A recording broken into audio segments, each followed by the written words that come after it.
அடமானத்தில் இருக்கும் தங்க நகையை மீட்கும் சிறந்த வழி பிரைம் கோல்ட் ஹப். தொடர்புக்கு 9840551787.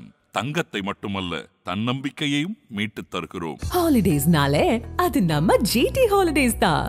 GT holidays, South India's #1 travel brand. You know you are special when you're with GT Holidays. கர்ஜனையெல்லாம் இல்லாமல் இருந்துச்சு, மாநாட்டில் சந்திக்கலாம் அப்படின்ட்டு இருக்காரு. சேர்த்து வைக்கிறாரா சார்? கர்ஜனை வந்து நீங்கள் மாநாட்டில் பார்க்கலாம். ஓகே, இது இவங்களுக்குள்ள ஒரு விஷயம் பனையில் நடந்தது. அது கொஞ்சம் மைல்டாக என்ன விஷயமா பேசினாலும் ஷார்ப்பாக ஒரு 3 minutes பேசியிருக்காரு. அதில் 2 விஷயத்தை அழுத்தமாக சொல்லியிருக்கு. அதான் நம்ம வாட்ச் பண்ணணும். 67 ஒரு புரட்சி ஏற்பட்டது, 77 ஒரு புரட்சி ஏற்பட்டுச்சு, 2026 அந்த புரட்சி நடக்க போகுதுன்னு சொல்கிறாங்க. நேற்று நீங்கள் டிவிக்கு ஆப் பண்ணது கூட, மை ஆப் டிவிக்கு பண்ணது கூட 5 months வந்து ஒர்க் பண்ண ஒரு விஷயம். ஏற்கனவே ஒரு வீடியோவில் பேசினேன், சும்மா உட்காந்துட்டு இருக்கல பனையூரில் ஒரு எவ்வளவோ வேலைகள் பண்ணிகிட்டு இருக்காரு அப்படின்னு விஷயத்தை சொல்லுவாங்க. இப்போ நேற்று தெரிஞ்ச வந்து ப்ரூஃப் வந்து ஒரு சாம்பிள் விட்டுருக்காங்க. மாநாட்டு தேதியில் மாற்றம் ஏற்பட வாய்ப்புகள் இருக்கா? அந்த டேட் ஃபிக்ஸ் பண்ண டேட் தானே. ஓகே, நீங்கள் அதுக்கு முன்னாடி ஒரு தகவல் சொன்னால் பரவாயில்ல. நீங்கள் இப்போ வந்து சொல்கிறது வந்து நியாயமே கிடையாது. பட் அவர்கள் வந்து பாதுகாப்புங்கிறது நீங்கள் எங்களுக்கு கொடுக்க வேண்டிய பாதுகாப்பே தேவையில்லை. இப்போ அடுத்த செகண்ட் மாநாட்டில் எங்களுடைய தொண்டர் வசதிகளுமே அவ்வளோ பாதுகாப்பு மக்களுக்கு தருவாங்க அப்படின்னு. இந்த அழகர் இறங்கும் பொழுது நாங்கள் ஒரு திருவிழா வந்து பயங்கரமாக இருக்கும், எழுதி வச்சுக்கங்க, அதுக்கு இணையா இந்த மாநாடு இருக்க போகுதுன்னு எல்லாருமே அவ்வளோ ஆர்ப்பரிப்பாக இருக்காங்களே சார். அதுக்கு அப்படிதான் நடக்க போகுதா? கண்டிப்பாக சித்திரை திருவிழாவில் வந்து வைகை ஆற்றில் அழகர் இறங்குறது வந்து கிட்டத்தட்ட எனக்கு தெரிஞ்ச வரைக்கும் ஒரு 10-15 லட்சம் பேர் வந்து கூடுற இடம் சார்.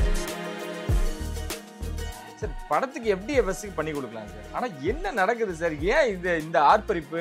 தலைவர் என்னைக்கோ தலைவர் தான் அப்படின்றத நாளுக்கு நாள் நிரூபிச்சுக்கிட்டே இருக்காரு. அந்த கூட்டத்தை பற்றி கொஞ்சம் சொல்லுங்க சார். அதாவது அதான் சொன்னீங்களா, அந்த 50வது விழா கூட அவர் வந்து சூப்பர் ஸ்டார் வந்து வேணான்னு சொல்லுவாங்க. வேண்டாம், என்ன சார் காரணம்? நாங்கள் செலிப்ரேட் பண்ணோம் சார். நாங்கள் இத்தனை வருஷமா அவரோட சினிமா பயணத்தை நாங்கள் செலிப்ரேட் பண்ணாமல் யார் சார் பண்ணுவாங்க? இல்லை, என்னன்னா அந்த கூட்டத்தை கட்டுப்படுத்த முடியாது. எப்படி இப்போ இந்த மாநாடு எந்த அளவுக்கு சிறப்பாக இருக்கும்னு சொல்லி பேசுகிறோமோ, அதை விட ஒரு மடங்கு அதிகமாக இந்த கூட்டம் அப்பனுக்கு அப்பன் எப்போ இருப்பான். சென்னையில் சுனாமி நிலநடுக்கம் வர மாதிரி ஆயிடுச்சு, அவ்வளோ கூட்டம். அதனால் அந்த கூட்டம் வேண்டாம், கட்டுப்படுத்த முடியாது. பட் இருந்தாலும் அந்த நேரு இண்டோர் ஸ்டேடியத்தில் ஸோ அவர் என்ன பண்ணுறாருன்னா, இதை ஒரு சிறப்பாக முக்கியமானவர்களுக்காக ஏற்கனவே சொன்னது மாதிரி தான் விஜய் கூட வர்றது வாய்ப்புகள் நிறையா இருக்குது. அஜித்தோட தனுஷ் வர்றாரு. ஆதன் சினிமாவில் அனைவருக்கும் ஒரு பெரிய வணக்கம் அண்ட் வெல்கம் டு ஷோ. இன்னைக்கு நம்ம கூட வெங்கி சார் இணைஞ்சிருக்காங்க. வழக்கம் போல நிறைய விஷயங்கள் பேச போகிறோம். வணக்கம் சார். வணக்கம். எப்படி இருக்கீங்க? நல்லா இருக்கேன் சார். சிறப்பு. நான் டிவிகேலேருந்து தொடங்கிடுறேன். நேற்று ஆப்பை லான்ச் பண்ணியிருக்காரு விஜய் அவர்கள். ரொம்ப கம்மியான பேச்சு, வழக்கமாக சொல்கிறது தான். அந்த ஸ்பீச் கம்மியாக இருந்தாலுமே ரொம்ப யதார்த்தமாக இருந்துச்சு. அந்த கர்ஜனையெல்லாம் இல்லாமல் இருந்துச்சு. மாநாட்டில் சந்திக்கலாம் அப்படின்ட்டு இருக்காரு. சேர்த்து வைக்கிறாரா சார்? நேற்று அந்த ஆப் அந்த லான்ச்சை நீங்கள் எப்படி பார்க்க? கர்ஜனை வந்து நீங்கள் மாநாட்டில் பார்க்கலாம். ஓகே, இது இவங்களுக்குள்ள ஒரு விஷயம் பனையில் நடந்தது. அது கொஞ்சம் மைல்டாக என்ன விஷயமா பேசினாலும் ஷார்ப்பாக ஒரு 3 minutes பேசியிருக்காரு. அதில் 2 விஷயத்தை அழுத்தமாக சொல்லியிருக்கு. அதான் நம்ம வாட்ச் பண்ணணும். 67 ஒரு புரட்சி ஏற்பட்டது, 77 ஒரு புரட்சி ஏற்பட்டுச்சு, 2026 அந்த புரட்சி நடக்க போகுதுன்னு சொல்கிறாரு. நம்ம இதை தான் இங்கே பார்க்கணும். நீங்கள் 1 மணி நேரம் பேசி அதில் சின்ன விஷயத்தை எடுக்கிறத விட ஷார்ட் அண்ட் ஸ்வீட்டாக பேசி ஒரு பெரிய விஷயத்தை ஃபோக்கஸ் பண்ணியிருக்காரு. ஸோ கண்டிப்பாக 67 காங்கிரஸினுடைய ஆட்சியை தலைகீழாக மாற்றம் செய்து அறிஞர் அண்ணா அவர்கள் எப்படி வந்தாரோ அதுக்குள்ளேயே இருந்து திரும்பி ஒரு புதிய கட்சி ஆரம்பித்து மக்களை சந்தித்து 77 ஒரு புரட்சி ஏற்படுத்தினாரோ, ஸோ மக்கத்தில் எம்ஜிஆர் அவர்கள் அந்த பேட்டர்னில் நாம் வருவோம். நம்ம இந்த ஸ்பீச்சில் நம்ம அதுதான் நம்ம பார்க்க வேண்டிய ஒரு முக்கியமான ஹைலைட்டாக நான் பார்க்குறேன். Okay sir. தொடர்ந்து அவங்க கூட இருக்கவங்க எல்லாம் கொஞ்சம் தடுமாற்றம் இருக்குது. விஜய் அவர்கள்ட்ட ரொம்ப தெளிவான ஸ்பீச் இருக்குது, தெளிவான ஒரு பார்வை இருக்குது. அப்படிதான் நம்மளால் பார்க்க முடியுதா? நேற்று வந்த குடும்பத்தாரோடு கூட ரொம்ப மகிழ்ச்சியாக நேரத்தை செலவழித்தார். அண்ட் வந்த நிர்வாகிகளுக்கும் ரொம்ப அன்பாக தான் பேசியிருந்தார். அவர் தெளிவாக இருக்காரோ?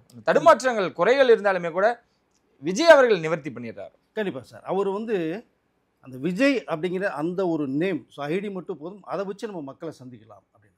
இப்போ விஜய் யாருன்னு தெரியாமல் இருந்தாங்கன்னா நீங்கள் மற்ற குரூப் சேர்க்கறதுக்கு நிறைய வாய்ப்புகள் இருக்கும். அந்த கட்சி ரிட்டையர் ஆன பர்சன்ஸ் வாங்க, ஒரு அட்வைஸ் கொடுங்க அப்படின்னு. பட் இங்கே வேண்டாம், மக்களை நம்ம நேரடியாக சந்திப்போம். மக்கள் தான் அது இறுதியான ஒரு தீர்ப்பு சொல்ல போகிறாங்க. அவங்கள நம்ம சந்தித்து நம்ம போங்கிற அளவில் விஜய் அந்த ஒரு ட்ராக் எடுத்து போகிறார். இப்போ நேற்று நீங்கள் டிவிகே ஆப் பண்ணது கூட, மை ஆப் டிவிகே பண்ணது கூட 5 months வந்து ஒர்க் பண்ண ஒரு விஷயம். ஓகே. 5 மாதம் கடுமையாக ஒர்க் பண்ணி கிட்டத்தட்ட ஒரு 50,000க்கு மேற்பட்டவர்களை நியமித்து எந்த சிஸ்டத்தில் எந்த ஆப்பில் போனால் ஈஸியாக மக்கள் உள்ளே வரலாம் அப்படிங்கிறத ஃபுல்லாக தெளிவாக ஒர்க் பண்ணியிருக்காங்க. ஃபுல் எஃபர்ட் போட்டிருக்காரு. கூடவே இருந்திருக்காரு விஜய். ரெண்டாவது இப்போ கிட்டத்தட்ட 2,90,000 பேர் வந்து நிர்வாகிகள் வந்து உள்ளுக்குள்ளே தூக்கி போடுறாரு. இது ஒரு பெரிய ஒரு சிஸ்டமாக பண்ணிகிட்டு இருக்காரு. நம்ம ஏற்கனவே ஒரு வீடியோவில் பேசினேன், சும்மா உட்காந்துட்டு இருக்கல பனையூரில் அவர் எவ்வளவோ வேலைகள் பண்ணிகிட்டு இருக்காரு அப்படின்னு விஷயத்த சொன்னோம். இப்போ நேற்று தெரிஞ்சதை வந்து ப்ரூஃப் வந்து ஒரு சாம்பிள் விட்டுருக்காங்க. இப்போ மக்கள் உள்ளுக்குள்ளே ஈஸியாக வந்து அந்த டிவிக்குள்ளே வர்றதுக்கான வாய்ப்புகள் நிறைய அதில் உருவாகிருக்கு. ஓகே. நீங்கள் ஒரு ஃபோன் நம்பர் ஒரு ஐடி இருந்தால் போதும், நீங்கள் 5 பேர் இருந்தால் 5 பேரும் உள்ளே வரலாம். அந்த ஒரு சிஸ்டம் கொண்டு வராங்க. 3 தலைமுறை நேற்று வந்து டிவிகள் மெம்பர்ஷிப் ஆயிருக்கு. அப்பா ஒய்ஃபு, அவருடைய பையன் ஒய்ஃபு, அவருடைய பையன் மருமக. ஸோ 6 பேர் ஒரு ஃபேமிலிக்குள்ளே வர்றாங்க. அப்படிங்கும்போது ஒருத்தர் இருந்தால் போதும், அவர் வந்து அவங்க அப்பா அம்மா பொண்டாட்டி பிள்ளை இங்கே கூப்பிட்டு வந்துடுறாரு. நான் நிறைய பேர்கிட்ட விசாரிச்சோன்னே அந்த மாதிரி தான் நான் பார்க்குறேன். இந்த நேற்று அவர் ஆரம்பித்தது கூட ஒரு தெளிவான ஒரு விஷயமா நான் வந்து பார்க்குறேன். ஓகே. இந்த பூத் கமிட்டி மாநாடு பற்றி நம்ம நிறைய விஷயங்கள் பேசியிருந்தோம். ஆனால் என்ன ஒரு அப்டேட்டுமே இல்லையே அப்படின்னு சொல்லிட்டு விஜய் அவர்கள் எல்லார்ட்டுமே எச்சரிக்கை கொடுத்ததாகவும், வேலை கரெக்டாக செய்யணும், வேலையை செய்யுங்க அப்படின்றது ரொம்ப கண்டிப்பாகவும் சொன்னதாக நிறைய தகவல்கள் கேட்பறோம். அந்த கோபத்தை வெளிப்படுத்தியிருக்காரோ? கண்டிப்பாக சார். கண்டிப்பான்றதை விட மிகப்பெரிய ஒரு ஃபோர்ஸ், ஒரு வார்னிங் மாதிரி தான் நம்ம எடுத்துக்கிறது மாதிரி இருக்காது. ஏன்னா இந்த வாய்ப்பு எப்போவுமே கிடைக்காது. அரிய ஒரு வாய்ப்பு. இந்த இடம் வந்து எம்டியாக இருக்கு. இப்போ அவர் 2 பேரை தான் எதிர்க்கிறாரு. ஒன்றும் திராவிட முன்னேற்ற கழகத்தை பிஜேபி வந்து இருக்கிறாரு, வேறு யாருமே அவர் கண்டுக்கவே இல்லை. ஸோ இவங்க 2 பேர் தான் நமக்கு டார்கெட்டே. ஸோ மக்கள்கிட்ட போய் எப்படி நம்ம ரீச் ஆக முடியும்? பூத் கமிட்டியில் கிட்டத்தட்ட எல்லா பூத் கமிட்டியில் எல்லா பேரும் ஒர்க் பண்ணணும். எனக்கு தகவல் வந்தே ஆகணும்.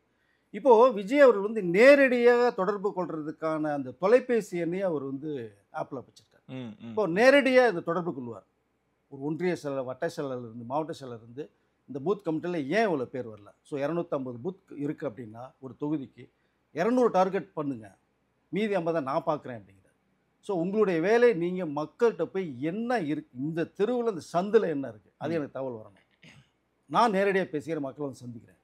அண்ணா அவர்கள் சொன்னது மாதிரி ஊருக்கு ஊர், வீதிக்கு வீதி, அப்புறம் வீட்டுக்கு வீடு, இதை உள்ளே போகணும். இப்போ உள்ளே இறங்கி வேலை செய்யப்படாது.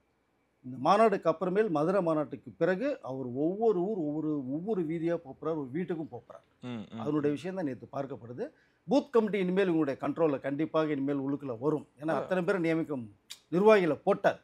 இனி விஜய் அவர்கள்ட்ட இருந்து யாருமே வந்து வேறு தவறுதான செயல்கள் வந்து செய்ய முடியாது. அவருடைய கட்சியில் இருக்கிறவர்களே. ஸோ நேரடி பார்வையில் வராரு. ஓகே. இல்லை, யாரோட பார்வையிலும் விடாமல் நீங்கள் சொன்ன மாதிரி விஜய் அவர்கள் நேராக பார்க்குறாரு அப்படின்றது மீறி அது எப்படி சார் எடுத்துக்கிறது? ஏன்னா எங்கேயாவது ஒரு இடத்துல தப்பு நடந்துடக்கூடாதுன்னு பார்த்து பண்ணுறாரு. ஸோ எல்லா விஷயங்களும் விஜயால் அதை ஃபோக்கஸ் பண்ண முடியுமா? ஏன் விஜய்க்கு இந்த ஒரு அழுத்தம் ஒரு விஷயங்கள்னு ஒரு இருந்தாலுமே கூட அதை ஒரு சுமையாக பார்க்குறாரா, இல்லை வந்து அது கடமையாக பார்க்குறாரா? சுகமாக பார்க்குறாரு, கடமையாக பார்க்குறாரு. சுமையாக அவர் பார்க்கல. தமிழகத்துக்கு நம்ம ஒரு விஷயம் பண்ணணும், தமிழ்நாட்டு மக்களுக்கு பண்ணணுங்கிற அந்த ஒரு தாட்டில் உள்ளே இறங்குறாரு. இல்லைனா வர வேண்டிய அவசியமே இல்லை. அவர் பாட்டு படம் பண்ணி 250 கோடி சம்பளம் வாங்கிட்டு ஜாலியாக என்ஜாய் பண்ணிட்டு போகலாம். பட் அது வந்து வாழ்க்கை இல்லை, வாழ்க்கை ஒரு முறை தான் வாழ்ந்துருவோம், தமிழ்நாட்டுக்கு சேர்ந்த பார்ப்புங்கிற ஒரு தாட்டில் உள்ளே இறங்குறாரு. பட் அவர் வந்து நீங்கள் சொல்கிற மாதிரி மிகப்பெரிய கடமையாக அது பார்க்குறாரு. அறிஞர் அண்ணா அவருடைய வழியிலையும், பெரியார் அவருடைய கொள்கையிலையும், மக்கள் தலைவர் எம்ஜிஆர் அவர்களுடைய அந்த மக்கள் செல்வாக்கிலையும் இந்த 3 பேர் தான் டார்கெட் பண்ணுறாரு. இவரோட முன்னோக்கி தான் நம்ம செல்லணும் அப்படிங்கிற மாதிரி அவருடைய ஒரு தாட்ஸ். அதனால தான் மற்ற கட்சியில் இருக்கிறவர்களை வந்து அவர் மிகைப்படுத்தி வந்து உள்ளே வச்சுக்க விரும்பலை. வேண்டாம், அங்கே கொலாப்ஸ் வரும். ஒவ்வொருத்தரும் ஒவ்வொரு ஐடியா கொடுப்பாங்க, அது எதை கேட்குறதுன்னு தெரியாமல் போயிடும். இப்போ இவர் தெளிவாக போகிறார். ஸோ வெற்றி பெறணின்னு ஒரு வேர்டை சொல்கிறார். ஸோ அப்போ அந்த வெற்றியை நோக்கி போகிறதுக்கான முயற்சியில் பண்ணிகிட்ருக்காரு விஜய் அவர்கள். தன்னுடைய சக கூட இருக்கிறவர்களையும், ரசிகர்களையும், தொண்டர்களையும் ஒரு அந்த வெற்றியை நோக்கி நம்ம போகணும், அதற்கு வேண்டிய முயற்சியை பண்ணணும், வேலை செய்யணும். மக்கள் தான் இறுதியான முடிவு. அவர்களுடைய இந்த விரல் தான் நம்மளுடைய வெற்றிக்கான என்ன சொல்கிறது, அந்த ஆயுதம் அப்படிங்கிற மாதிரி சொல்கிறார். ஸோ அப்போ அவர் வந்து சுகமாக ஒரு கடமையாக பார்த்து இப்போ ட்ராவல் பண்ணுறாரு. அதனுடைய முன்னோட்டம் தான் ஏற்கனவே பண்ணிட்டாரு. நேற்று ஆரம்பிச்சிருக்காரு. ஆகஸ்ட் 25 உண்மையிலேயே மதுரையில் தமிழ்நாடே தெரிக்க போகுது. ஏன்னா நிறைய பேர் இப்போ நிறைய விஷயங்கள் பேச ஆரம்பிச்சிட்டாங்க. இப்போ விஜயை பற்றி நீங்கள் இப்படிலாம் பேசுங்க அப்படின்னு நிறைய பேரை ஒரு தகவல் கொடுத்து அவர்கள் விஜயை வந்து வேற ஒரு நோக்கத்தோடு பேச ஆரம்பிக்கிறாங்க. நீங்கள் இப்போ தான் வர்றாரு, வந்ததுக்கப்புறம் தான் என்ன சாதிக்க போகிறாங்கிறத பேச முடியும். இப்போ நீ எதுவுமே பண்ணலை எப்படி வரேன்னா சாதிக்கிறதுக்கான வர்றார் அவர். ஸோ அதை நோக்கி பயணம் தானே இது. அப்போது மற்றவர்கள் வந்து விஜயை பேசுகிறதே அவருக்கு வந்து கொஞ்சம் இந்த வெற்றியை நோக்கி போகிறான்னு தான் அர்த்தமாக நான் எடுக்கிறேன். மற்றவர்களுடைய இந்த நடுக்கத்தை கொடுத்துருக்காரு அவருடைய பயணம்.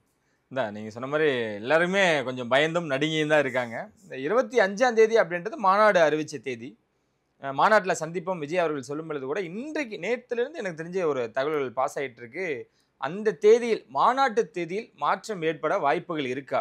விநாயகர் சதுர்த்தியை முன்னிட்டு எங்களால் இவ்வளோ பாதுகாப்பு கொடுக்கறது கொஞ்சம் சிரமம் இருந்துகிட்டு இருக்கு அப்படின்னு காவல்துறையிலேருந்து சொல்லியிருக்காங்க. மாநாடு தேதியில் மாற்றம் இருக்குமா? மாற்றுறது வாய்ப்புகள் கிடையாது. ஏன்னா அவர் அந்த ஒரு டேட் ஃபிக்ஸ் பண்ணி தான் ஆல்ரெடி இன்டிமேஷன் கொடுத்துட்டாங்க. நீங்கள் அவர் வந்து அந்த டேட் ஃபிக்ஸ் பண்ணி சொல்லும் போதே நீங்கள் இந்த தகவலை சொல்லலாம். அன்னைக்கு முடியாதுங்க, ஒன்று நீ 20 வைங்க, இல்லை 30ஆம் தேதிக்கு மேலே வைங்கன்னு சொல்லலாம். அவர் டேட் ஃபிக்ஸ் பண்ணுறார். அவர் அந்த மாநாடு டேட்டை பண்ணுறாரு, வெட்டிங் டே ஒன்று பண்ணுறாரு, கேப்டனுடைய அந்த ஆதரவுக்கு ஒரு விஷயம் பண்ணுறாரு, பர்த்டே இதை செலிப்ரேட் பண்ணி பண்ணுறாங்க. இப்போ நீ எதை நோக்கி போகுது அப்படின்னா அந்த டேட் முடியாதுங்கிற ஒரு விஷயத்தை சொன்னோம்னா தள்ளி போகிறதுக்கான வாய்ப்புகள் இருக்குது. ஏன்னா கூட்டம் சேர்றதுக்கான வாய்ப்புகள் நிறைய போயிடுச்சு. அதர் ஸ்டேட்லேருந்து நிறைய வர்றதுக்கான அந்த ரெடி விஷயத்தையும் அவர் பண்ணிகிட்டு இருக்காங்க தொண்டர்கள், ரசிகர்கள். ஸோ இப்போ நம்மளுடைய இந்த விநாயகர் சதுர்த்தியை பொறுத்த மட்டும் தமிழ்நாட்டில் வந்து பெரிய அளவில் வந்து செலிப்ரேட் பண்ணதை நான் பார்க்கல. ஓகே, சென்னையில் மட்டும்தான் நிறைய பேர் செலிப்ரேட் பண்ணுறாங்க. அது ஒரு பெரிய திருவிழா பண்ணி இப்போ பீச்சில் போய் கரைக்கிறாங்க ஒரு டேட் பண்ணி. உங்களுக்கு வடநாட்டில் தான் விநாயகர் சதுர்த்தி வந்து மிகப்பெரிய அளவில் பேசப்படும். அங்கே வந்து ஒரு தீபாவளி மாதிரி ஃபெஸ்டிவல் அது. பட் இந்த விநாயகர் சதுர்த்தியை வச்சு ஒரு காரணம் சொல்லி நிப்பாட்டுறதுக்கான வாய்ப்புகள் போனால் கூட விஜயிலேருந்து மாற்றுறதுக்கான அந்த தேதியை மாற்றுறதுக்கான வாய்ப்புகள் ரொம்ப ரொம்ப கம்மி. விஜய் ஒரு படத்தில் சொல்கிற மாதிரி தான், ஒரு வாட்டி முடிவு பண்ணிட்டாருன்னா அவர் இல்லை இந்த தேதியில் மாற்றம் அப்படின்னா விஜய் அவர்களே நோ சொல்லுவார்ல சார், இதுதான் எனக்கு வேணும் அப்படின்றல அவர் ரொம்ப பிடிவாதமாக இருக்கிறார். அந்த டேட் ஃபிக்ஸ் பண்ண டேட் தானே உங்களுக்கு. ஓகே, நீங்கள் அதுக்கு முன்னாடி ஒரு தகவல் சொன்னால் பரவாயில்ல, நீங்கள் இப்போ வந்து சொல்கிறது வந்து நியாயமே கிடையாது. பட் அவர்கள் வந்து பாதுகாப்புங்கிறது நீங்கள் எங்களுக்கு கொடுக்க வேண்டிய பாதுகாப்பே தேவையில்லை. இப்போ அடுத்த செகண்ட் மாநாட்டில் எங்களுடைய தொண்டர் ரசிகர்களுமே அவங்கள பாதுகாப்பு மக்களுக்கு தருவாங்க அப்படிங்கிறார். ஓகே, மதுரை மக்களே ஒரு பாதுகாப்பு.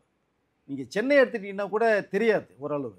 பட் மதுரை மக்கள் ஏற்கனவே வீட்டில் சொன்னது தான், அவங்களுடைய அன்பே வேற. சவுத் ஜோனினுடைய மக்களுடைய அன்பு பாசமே வேற. விஜய்க்கு ஒரு அரணா இருப்பாங்க மக்களே. எந்த அசம்பாவிதமே நடக்காத அளவுக்கு விஜய் மிகப்பெரிய ஒரு கட்டளை கொடுத்துருக்காரு. எம்ஜிஆர் அவர்கள் சொன்னது மாதிரி தான் அவர் பேச்சுக்கு எப்போ மக்களும் ரசிகர்களும் ரொம்ப அப்படி அது மெல்ட் ஆகி போயிருந்தாங்களோ விஜயோட ஸ்பீச்சுக்கும் அந்த மாதிரி தான் இருக்காங்க. அப்படி அன்புக்கும் அப்படி தான் இருக்காங்க. ஓகே, அதனால் பாதுகாப்புங்கிறது மக்களே தருவாங்க, ரசிகர்கள் தொண்டர்களே தருவாங்கன்னு தான் நான் நினைக்கிறேன். சார் 1000 மருத்துவர்கள் 1500லேருந்து 2000 ஆம்புலன்ஸ் அந்த மாதிரியான விஷயங்கள்லாம் கேள்விப்படுறோம். நிறைய விஷயங்கள் பாதுகாப்பு கருதி தண்ணீர் டேங்க் முதற்கொண்டு 1500 to 2000 அப்படிலாம் நம்ம கேள்விப்படுறோம். எல்லா விஷயங்களும் அதிரடியாக நடந்துகிட்டு இருக்கா வேலைகள். எஸ், பிரித்து கொடுத்துட்ருக்காங்க. ஓகே, தண்ணி வசதியை ஒரு குரூப் பார்த்துருங்க, மெடிக்கலை ஒரு பக்கம் பார்த்துருங்க, ஃபஸ்ட் எய்ட் கொடுத்து ஏதாவது கூட்டத்தில் ஏதாவது சமயம் நடந்தால் அதை ஒன்று பாருங்கன்னு சொல்லி டிவைட் பண்ணி எல்லாத்தையுமே பிரிக்கிறார். மிகப்பெரிய ஒரு கேங்காக பிரிக்கிறார். பிரித்து இதுதான் அப்படிங்கிறது. மக்கள் வரணும், தொண்டர்கள் வரணும், ரசிகர்கள் வரணும், அந்த கூட்டத்தில் பார்க்கணும், அவங்க மாதிரி நிம்மதி வீடு பேசணும் அப்படிங்கிற மிகப்பெரிய ஒரு அன்பான ஒரு கட்டளையை வந்து அவர் போட்டிருக்கார். இப்போ நீங்கள் சொன்னது மாதிரியே மதுரை மக்களை சுற்றிலும் முன்னா இந்த திருநெல்வேலி தூத்துக்குடி மக்கள் அந்த மக்களும் வந்து ஃபுல்லாக ரவுண்ட் அப் பண்ண போகிறாங்க. ஸோ எந்த விதமான அசம்பாவிதம் நடக்காத அளவுக்கு இந்த மாநாட்டை நடத்தி காமிக்கணுங்கிறதுல விஜயோட ஒரு தொண்டர் ரசிகர்கள் மிகப்பெரிய அளவில் போராடிட்டு இருக்காங்க. பாதுகாப்பு வந்து அவர்களே கொடுக்கறதுக்கு வாய்ப்புகள் இருக்குது. இதற்கிடையில் எனக்கு வந்த ஒரு தகவல் என்னென்னா, இந்த மாநாடு நடக்கிறதுக்கு முன்னாடி அந்த ஸ்டேஜ் அந்த ஆடிட்டோரியம்லாம் பார்க்கறதுக்கு முன்னாடி விஜய் ஒரு சர்ப்ரைஸாக ஒரு விசிட் ஒன்று போகிறார். ஓகே, எந்த டேட்டில் போகிறாருன்னு தெரியாது. அவர் போகிறதே வந்து நம்ம வந்து என்ன சினிமாவில் பார்க்குறது மாதிரி நீங்கள் Benz car, Audi car, Rolls Royce கார்லாம் போக மாட்டார். சாதாரண ஒரு சின்ன ஒரு காரில் போகிறார். அது யாரோ 10ஓட 11 இருக்கும். அப்படி தான் நம்ம அஜித் குமார் அவர்களுடைய ஒரு மரணம் நடந்தப்போ கூட திடீர்னு தான் விசிட் போனார். ஓகே, அவர் போனது யாருக்குமே தெரியாது. எல்லா பேருமே ஷாக், எப்படி விஜய் சென்னையில் தான் இங்கே வந்தார், இது ஏன் தகவல்கள் வரல நமக்கு அப்படின்னு மேலிடத்துலேருந்து கேள்விகள் வருது, நிறையா வருது. அதற்குரிய இவர் எப்படி வர்றாரு போகிறாங்கிறத பார்க்கக்கூடிய உளவுத்துறை கூட தகவல் போகலை. அப்படியே ஒரு சர்ப்ரைஸ் விசிட்டாக வந்துட்டு போனார். மதுரைக்கு ஒரு விசிட் பண்ண போகிறார். அது எந்த நேரத்தில் எப்போ போவார், எந்த நைட் போய் பார்ப்பாருங்கிறது தெரியாது. சர்ப்ரைஸாக ஒரு விசிட் இருக்குது. அவர் எந்த காரில் வர்றாங்கிறதும் தெரியாது. சாதாரண பேசணும் உள்ளே வர்றாரு. அது ஒரு த்ரில்லிங் இருக்குது. ஓகே, அந்த கள நிலவரம் அப்படின்ற விஷயத்த அவர் ஆய்வு பண்ண வராரு அப்படின்றது மிகப்பெரிய விஷயங்கள். நீங்கள் சொல்லிட்டீங்களா சார், இனி அங்கே இன்னும் தொண்டர்கள் இப்பயே குமிய ஆரம்பிச்சிருவாங்க, எப்போ வரப்போகிறாரு அப்படின்ற எதிர்பார்ப்பு. சார், இந்த அழகர் இறங்கும் பொழுது நாங்கள் ஒரு திருவிழா வந்து பயங்கரமாக இருக்கும், எழுதி வச்சுக்கங்க. அதுக்கு இணையா இந்த மாநாடு இருக்க போகுதுன்னு எல்லாருமே அவ்வளோ ஆர்ப்பரிப்பா இருக்காங்களே சார். அதுக்கு அப்படிதான் நடக்க போகுதா? கண்டிப்பாக சித்திரை திருவிழாவில் வந்து வைகை ஆற்றில் அழகரை இறங்குறது வந்து கிட்டத்தட்ட எனக்கு தெரிஞ்ச வரைக்கும் ஒரு 10-15 லட்சம் பேர் வந்து கூடுற இடம் அது. நீங்கள் நடக்க இடம் கிடையாது, நிற்க இடம் கிடையாது, அவ்வளோ கூட்டம். ஹோட்டலில் ஒரு நீங்கள் சுட சுட 100 இட்லி போட்டான்னா வித்தின் செகண்ட்ஸில் காலி ஆயிடும். அப்படி ஒரு மிகப்பெரிய ஒரு திருவிழா அது. அதை விட 100 மடங்கு இந்த விஜயருடைய இந்த மாநாடு மிகப்பெரிய திருவிழாவாக நடக்கும் பாருங்க. எழுதி வச்சுங்க நீங்கள். ஓகே. மதுரை மாநகரம் வந்து தமிழகத்தினுடைய தலையெழுத்தை மாற்றக்கூடிய ஒரு நகரம் அது. இப்போ எம்ஜிஆர் அவர்கள் கூட சென்னை மாநகரத்தை திருச்சிக்கு மாற்றுவோன்னு சொன்னார். திருச்சி ஹெட் குவார்ட்டர்ஸாக வைப்போம் அப்படின்னாரு. அது காரணம் இல்லாமல் அவர் சொல்லலை. பட் அது இந்த தவறுக்கு முடியல, வைக்கல, விட்டுருவோம். பட் இந்த மாநாடு சிறப்பு மிக்க விஜயருடைய அவருடைய வாய்ஸ், அவருடைய செல்வாக்கு என்னங்கிறத இந்த மாநாடு நிர்ணயிக்கும். ஸோ இதை பார்த்ததுக்கு பிறகு நிறைய பேர் வந்து கொஞ்சம் ஆட்டம் காட்டுறதுக்கு நிறைய வாய்ப்புகள் நிறையவே இருக்கு. ஓகே, அதான் நெருங்க இன்னும் நிறைய விஷயங்கள் பேசணும் சார். இந்த கூலி ட்ரெய்லர் லான்ச் அப்படின்றது 2ஆம் தேதி நடக்குது. ட்ரெய்லர் லான்ச்சுக்கு டிக்கெட் கேட்டு இப்பயே நிறைய பேர் ப்ரெஷர் கொடுக்க ஆரம்பிச்சிட்டாங்க. அந்த ப்ரெஷர் உங்களுக்கும் வந்திருக்கும் சார். படத்துக்கு எப்படி எஃப்எஸ்க்கு பண்ணி கொடுக்கலாம் சார்? ஆனால் என்ன நடக்குது சார்? ஏன் இந்த ஆர்ப்பரிப்பு? தலைவர் என்னைக்கோ தலைவர் தான் அப்படின்றத நாளுக்கு நாள் நிரூபிச்சுக்கிட்டே இருக்காரு. அந்த கூட்டத்தை பற்றி கொஞ்சம் சொல்லுங்க சார். அதாவது அதான் சொன்னேன் இல்லைங்களா, அந்த 50வது விழா கூட அவர் வந்து சூப்பர் ஸ்டார் வந்து வேணான்னு சொல்லியிருக்காரு. வேண்டாம் என்ன சார் காரணம்? நாங்கள் செலிப்ரேட் பண்ணோம் சார். நாங்கள் இத்தனை வருஷமா அவரோட சினிமா பயணத்தை நாங்கள் செலிப்ரேட் பண்ணாமல் யார் சார் பண்ணுவாங்க? இல்லை, என்னன்னா அந்த கூட்டத்தை கட்டுப்படுத்த முடியாது. எப்படி இப்போ இந்த மாநாடு எந்த அளவுக்கு சிறப்பாக இருக்கும்னு சொல்லி பேசுகிறோமோ அதை விட ஒரு மடங்கு அதிகமாக இந்த கூட்டம் சேரும். அப்பனுக்கு அப்பன் எப்போ இருப்பான்ற கதையா? அதுதான் உண்மை. ஸோ ரஜினி சார் அரசியலுக்கு வந்தாருன்னா, அதாவது வர்றதுக்கு வாய்ப்புகள் கம்மியாயிடுச்சு, நீ வரமாட்டார், அது வேற. பட் வருவதாக இருந்தால் இப்போ ஒரு அறிக்கை விட்டார்னா வேற லெவல். ஸோ அதை விட அதிகமாக தமிழக மக்கள் ரசிகர்கள் 5 தலைமுறை ரசிகர்கள் இருக்காங்க சார். ஒரு தலைமுறை 2 தலைமுறை கிடையாது, 4 தலைமுறை இருந்து 5ஆவது தலைமுறை உருவாகுது இப்போ. அப்போ அந்த கூட்டம் எங்கே போகும் உங்களுக்கு? இப்போ எந்த ஸ்டேடியம் பார்க்கலான்னு பார்க்குறாங்க? எங்கேயுமே இல்லை. சேப்பாக்கம் ஸ்டேடியமா? இஞ்சி போனால் 40,000 பேர் வர முடியும். எந்த மூளைக்கு அது? எங்கே காரை நிப்பாட்டுவீங்க? எங்கே பஸ்ஸை நிப்பாட்டுவீங்க? பீச்சில் எப்படி நிப்பாட்டுவீங்க? இஞ்சி போனால் நம்ம அண்ணா சமாதிலேருந்து இந்த லைட் ஹவுஸ் வரைக்கும் தான் பஸ்ஸு நிற்க வைக்க முடியும், கார் நிற்க வைக்க முடியும். ஸோ அங்கே எத்தனை கார் நிப்பாட்டிங்க, பஸ்ஸை நிப்பாட்டுவீங்க? சென்னையே அப்படி நடுக்கு சுனாமி வந்திருக்கு நேற்று வேர்ல்டு லெவலில். சென்னையில் சுனாமி நிலநடுக்கம் வர மாதிரி ஆகிப்போம், அவ்வளோ கூட்டம். அதனால் அந்த கூட்டம் வேண்டாம், கட்டுப்படுத்த முடியாது. நம்மளுடைய நீங்கள் வர வேணான்னு சொல்ல முடியாது. நீங்கள் 50வது விழா சூப்பர் ஸ்டாருக்கு மிக பிரம்மாண்டமான விழா நடத்த போகிறோம்னு ஒரு அனௌன்ஸ்மெண்ட் கொடுத்துட்டால் நீங்கள் அந்த கூட்டத்தை நீங்கள் வர வேணான்னு எப்படி சொல்லுவீங்க? கட்டுப்படுத்த முடியாது. அதனால் என்னென்னா, நாளை விஷயம் எதுவும் நடந்துடக்கூடாதுன்ற ஒரே காரணத்துக்காக ரஜினி அவர்கள் வந்து வேண்டாம், சம்பாவிதங்கள் தவிர்க்கணுன்றதுக்கு ஒரே காரணத்துக்கு விழாவே வேண்டாம், நான் ஒன்றும் பெரிய ஒன்றும் சாதிக்கலைன்னு அவரு சொல்கிறார். பட் அது அவர் சொல்லலாம். அவர் என்ன சாதிச்சிருக்காரு, என்ன உலக அளவில் தமிழ் திரையுலகத்தை கொண்டு போய் சேர்த்துருக்காரத மற்றவர்களுக்கு தான் தெரியும். உங்களுக்கு ஆமாம், தமிழ் இண்டஸ்ட்ரி 196 நாடுகள் இருக்குது உலகத்தில். 100 நாடுகளுக்கு மேலே சிறப்பாக போய் சேரப்போது கூலி. ஸோ அந்த சிறப்பு வாய்ந்த ஒரு விஷயம். தமிழ் திரையுலகத்தை ஹாலிவுட் திரும்பி பார்க்குறாங்க. ரஜினிகாந்த் யாரையா அது 74 வயசில் மிரட்டுறாரு? அவர் 74 இல்லை, 90 வயசுலேயும் ஹீரோவாக தான் பண்ணுவார். ஓகே. ஸோ அந்த கூட்டத்தை கட்டுப்படுத்த முடியாது. அதனால் அந்த விழா வந்து மேக்சிமம் வேண்டாங்கிறது அவருடைய ஒப்பீனியன். பட் இருந்தாலும் அந்த நேரு இண்டோர் ஸ்டேடியத்தில் ஸோ அவர் என்ன பண்ணுறாருன்னா, இதை ஒரு சிறப்பாக முக்கியமானவர்களுக்காக பண்ணி, அந்த அரசியல் தலைவர்களோ நேற்று அன்னைக்கு சொன்னது மாதிரியே விஷயங்களாக வருது. பெரிய ஸ்வீபிக்கெலாம் வர்றாங்க, தமிழ் தெலுங்கு அத்தனை நடிகர்களுமே வர்றாங்க. ஓகே. இதில் அரசியல் சம்மந்தப்பட்ட ஏற்கனவே சொன்னது மாதிரி தான் விஜய் கூட வர்றதுக்கு வாய்ப்புகள் நிறையா இருக்குது. அஜித் வர, தனுஷ் வர்றாரு, எவ்ரிதிங் எல்லாத்தையும் தமிழ் திரையிலுமே கூடுது. இது இல்லாமல் கிட்டத்தட்ட Bollywood and Telugu industry, Karnataka, Andhra industry, Kerala industry கூட எல்லாமே வருது கிட்டத்தட்ட. ஸோ மேபி அந்த ஆடிட்டோரியமே தெரிக்க போகுது. இதில் வந்து என்ன ஒன்றுனா, அதுக்கு இன்விடேஷன் அடிக்கிறது யார் கொடுக்கறதுனே தெரியல. சன் பிக்சர்ஸ் வந்து நிறைய பேர் இப்போ கேட்டு கூட யாருக்கும் இன்விடேஷன் இல்லைங்கிற அளவுக்கு தகவல் சொல்கிறாங்க. சரி, யாருக்கும் கொடுக்க முடியும்? இப்போ உங்களுக்கு ஒன்றுனா ஒன்று தான், நீங்கள் வந்து வேறு யாரும் கூட்ட வர முடியாது. ஒரே ஒரு இன்விடேஷன் சப்மிட் ஒன்று தான், அதுவே இல்லைங்கிற மாதிரி போகுது இப்போ. ஸோ இப்போ அந்த விழாவே பார்த்திங்கன்னா நெருக்கத்தில் வருது. கூலி ஸோ மிகப்பெரிய ஒரு எதிர்பார்ப்பில் இந்த வருஷத்தினுடைய பிரம்மாண்டம் அந்த படம் தான் இருக்குது. ஸோ உலக நாடுகளில் மிகப்பெரிய அளவில் இன்றைக்கி வந்து ஓப்பனிங் வந்து பிச்சுக்கிட்டு போகுது. கிட்டத்தட்ட 700Kக்கு மேலே டிக்கெட்ஸ் சொல்லிட்டு இன்னும் போயிட்டுருக்கு. ப்ரீமியர் ஷோ நமக்கு ஆகஸ்ட் 14th ரிலீஸ், அங்கே ஆகஸ்ட் 13th ரிலீஸ் படம். ஸோ எதிர்பார்ப்புகள் பயங்கரமாக இருக்குது வெளிநாட்டில். அது இல்லாமல் இங்கேயும் பார்த்தீங்க அப்படின்னோம்னா எப்போ கூலி வரும்னு ஆகஸ்ட் 14 ஆகஸ்ட் 2 எப்போ வரும்னு சொல்லி கவுண்ட் டவுன் போய்கிட்டு இருக்கு. அதுதான் சார், ஆகஸ்ட் 2 ஈவினிங் எப்போ அப்போன்னு சொல்லி கவுண்ட் டவுன் போயிட்டு இல்லை இருக்காங்க. சார், எனக்கு தெரிஞ்சது ட்ரெய்லர் லான்ச்சுக்கே வந்து ஒரு ப்ரைஸ் போட்டு அவங்க டிக்கெட்டை சேல் பண்ணியிருந்தாங்கன்னா இதில் ஒரு கலெக்ஷன் ஆயிரம் பெரிய கலெக்ஷன் எடுத்திருப்பாங்க. 1000 கோடி 2000 கோடி அடிச்சு. ஸோ அதனால் என்னென்னா அந்த கவுண்ட் டவுனை ஸ்டார்ட் பண்ணுறாங்க. ஆகஸ்ட் 14 நீங்கள் ரஜினி ஃபேன்ஸ் கிளப் வந்து பார்த்தீங்கன்னா யூடியூப்ல வெப்சைட்டில் பார்த்தீங்கன்னா கவுண்ட் டவுனை போட்டிருக்காங்க. ஓகே, இவ்வளோ மணி நேரம், இவ்வளோ நிமிஷங்கள், இவ்வளோ செகண்ட்ஸ் கவுண்ட் டவுன் போய்கிட்டு இருக்கு. ஸோ அப்போது இது எதை நோக்கி போகுது அப்படின்னா ரஜினிகாந்த் அப்படிங்கிற ஒரு பிரம்மாண்டம் தான். அவரை ஸ்க்ரீனில் பார்க்கணும். Okay, style. ஏன்னா லோகேஷ் வேற வந்து ப்ரொமோஷனில் இப்போ ரொம்ப ஹைப் கொடுத்துட்டு இருக்காரு.